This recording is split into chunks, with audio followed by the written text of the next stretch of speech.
আসসালামু আলাইকুম দর্শক শ্রোতা, আপনারা সবাই কেমন আছেন? আশা করি সবাই অনেক ভালো আছেন। দর্শক শ্রোতা, প্রিন্স মামুন যাকে আপনারা সবাই কম বেশি চিনে থাকবেন টিকটকার মামুন হিসেবে। তো দর্শক শ্রোতা, এখানে একটা বিষয় হলো যে দেখেন এখন কিভাবে এই প্রিন্স মামুনের সংসার চলবে। সে কিন্তু জেলের মধ্যে আছে। আপনারা সবাই সামাজিক যোগাযোগ মাধ্যমে একটা বিষয় জানতে পারছেন যে লায়লা, তো তার সঙ্গে কয়েকদিন ছিল এই প্রিন্স মামুন, কয়েক বছর ছিল। তো থাকার পর একটা তাদের মধ্যে সমস্যা হয়, সেই সমস্যার কারণে লায়লা প্রিন্স মামুনকে গ্রেফতার করে, এমনকি পুলিশকে ধরিয়ে দেয়। তো দর্শক শ্রোতা, আসলে এই প্রিন্স মামুনের সংসার চলবে কিভাবে, সেটা মূল পয়েন্ট। তো আপনারা হয়তো বলবেন যে আসলে কি সমস্যা হয়েছে যে কারণে তার সংসার চলবে না। তো চলেন তা নিয়ে বিস্তারিত কিছু তথ্য আপনাদেরকে দেই। আপনারা সম্পূর্ণ ভিডিওটি দেখলে এখান থেকে অনেক কিছু বিষয় জানতে পারবেন, এমনকি অনেক কিছু বিষয় আছে আপনারা বুঝতে পারবেন। তো চলেন বেশি কথা না বাড়িয়ে মূল ভিডিও শুরু করে ফেলি। আপনারা যদি আমাদের চ্যানেলে নতুন হন অবশ্যই আমাদের ছোট্ট চ্যানেলটি সাবস্ক্রাইব করবেন, আর ফেসবুক পেজ থেকে হলে অবশ্যই আমাদের পেজটা ফলো দিয়ে পাশে থাকবেন। তো চলেন আমরা মূল ভিডিও শুরু করে ফেলি। দর্শক শ্রোতা, প্রিন্স মামুন তারা কিন্তু দুই ভাই, এমনকি তার একটা বোনও আছে।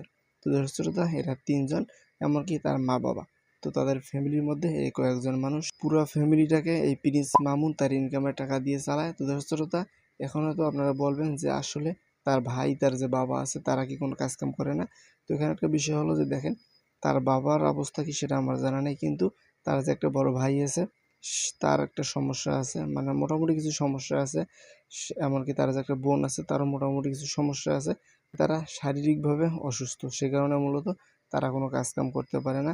এমনকি আপনারা কয়েকদিন আগে কিছু কিছু ভিডিওর মাধ্যমে বিষয়গুলো জানতে পারছেন। তো দর্শক শ্রোতা, সেজন্য মূলত আপনাদেরকে বলা হলো যে প্রিন্স মামুন যদি না থাকে তাহলে তার ফ্যামিলিটা চালাবে কে? প্রিন্স মামুন কিন্তু চাচ্ছিল সে কিন্তু একটা সেলুন ওপেনিং করে। তো দর্শক শ্রোতা, সেই সেলুনটা দিয়ে কিন্তু সে চাচ্ছিল যে তার সংসারটা ভালোভাবে চালাবে, এমনকি তার যে অনেক মানে আশা আছে সে আশাগুলো পূরণ করবে। কিন্তু তার আগেই একটা সমস্যার মধ্যে পড়ে তার সব আশা শেষ হয়ে গেল। তো দর্শক শ্রোতা, এখন হয়তো দেখা যাবে যে কিছুদিনের মধ্যে যদি মামুন বাইরে আসে তাহলে হয়তো তার ফ্যামিলিটাকে সে ভালোভাবে চালাতে পারবে। তা নাহলে কিন্তু এখন তার ফ্যামিলিটা চালানো খুবই মুশকিল হয়ে যাবে, এমনকি তার ফ্যামিলিতে ইনকাম করার মতো কিন্তু কোনো মানুষ নেই, শুধু প্রিন্স মামুন ছাড়া। তার ইনকামের টাকা দিয়ে তার পুরো ফ্যামিলি চলে। তারা ৫-৬ জন মানুষ, তারা মানে প্রিন্স মামুনের ইনকামের টাকার উপর ভিত্তি করে তাদের পুরো মাসটা শেষ হয়ে যায়। তো এখন কিন্তু কয়েকদিন থেকে আপনারা জানেন যে প্রিন্স মামুন কিন্তু আমাদের মাঝে নেই, সে কিন্তু হাজতের মধ্যে আছে।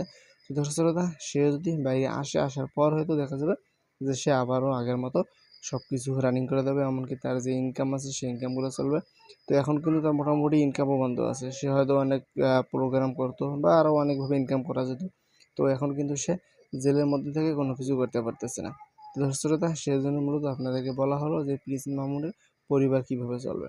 তার পরিবারে কিন্তু ইনকাম করার মতো কোনো লোক নেই, শুধু প্রিন্স মামুন ছাড়া। তো আপনাদের যদি প্রিন্স মামুনের বিষয়ে কোনো কিছু বলার থাকে অবশ্যই কমেন্ট করে জানাতে পারেন। আর আপনারা যদি আমাদের চ্যানেল নতুন হন অবশ্যই আমাদের চ্যানেলটি সাবস্ক্রাইব করবেন। এমনকি যদি আপনারা আমাদের পেজে নতুন হন অবশ্যই আমাদের পেজটা ফলো দিয়ে পাশে থাকবেন।